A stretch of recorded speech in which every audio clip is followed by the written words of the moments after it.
राज्यातल्या दोन प्रमुख देवस्थान समित्यांनी भाविकांसाठी काही नवे नियम लागू केले आहेत। सिद्धिविनायक मंदिर न्यासाने नवा ड्रेस कोड लागू केलाय, तर पंढरपूरच्या विठ्ठल मंदिर समितीने नव दाम्पत्यासाठी सूट दिली आहे।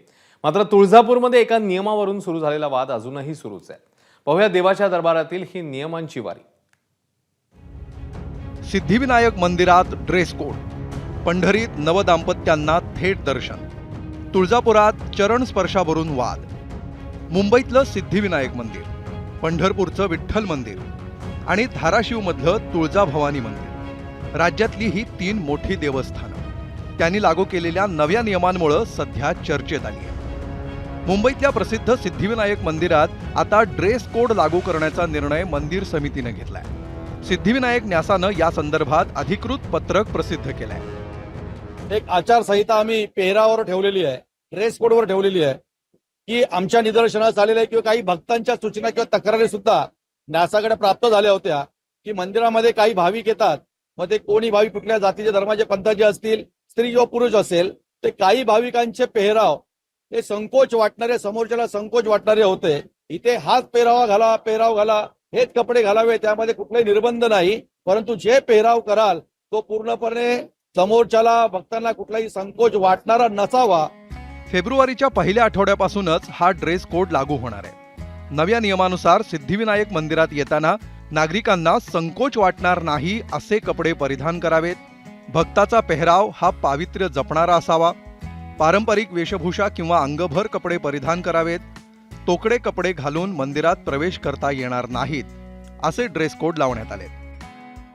सिद्धिविनायक मंदिरानंतर आता जाऊया पंढरी नगरीत। पंढरपूरच्या विठुरायाच्या दर्शनासाठी भाविकांना अनेक तास रांगेत उभं राहावं लागतं, पण या रांगेतून नवदाम्पत्यांना सूट देण्यात आली आहे। मंदिर समितीच्या बैठकीत एक नवा निर्णय घेण्यात आलाय।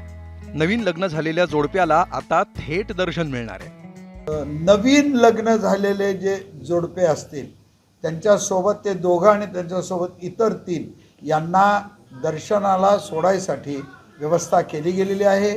त्या लोकांनी तुकाराम भवन येथे संपर्क साधून जाण्याची त्यांची व्यवस्था केली गेलेली आहे। पंढरपूरच्या मंदिर समितीने दर्शनासाठी काही नवे निर्णय घेतलेत।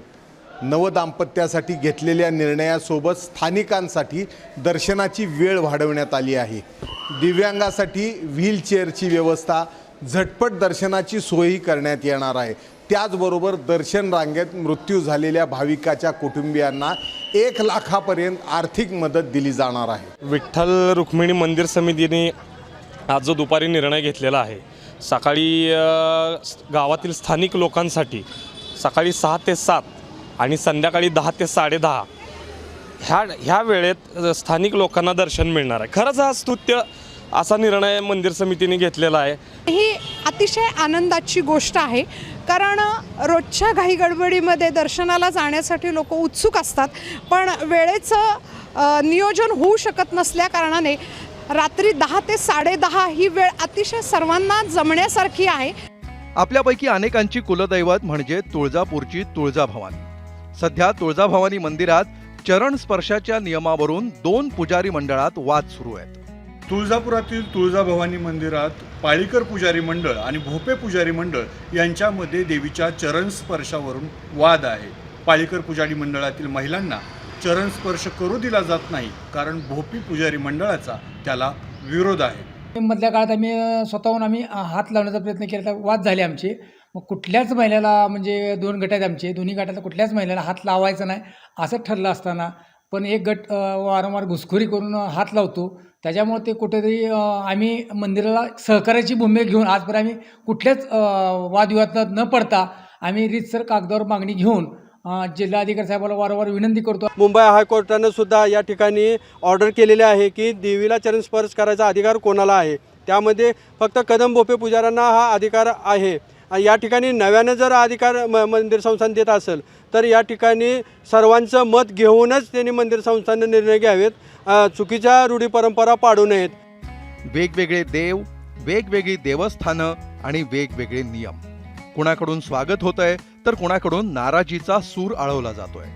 तुळजापूरहून अप्पासाहेब शेळके आणि शिर्डीहून नितीन ओझासह वैभव परब, एबीपी माझा, मुंबई। एबीपी माझा, उघडा डोळे बघा नीट.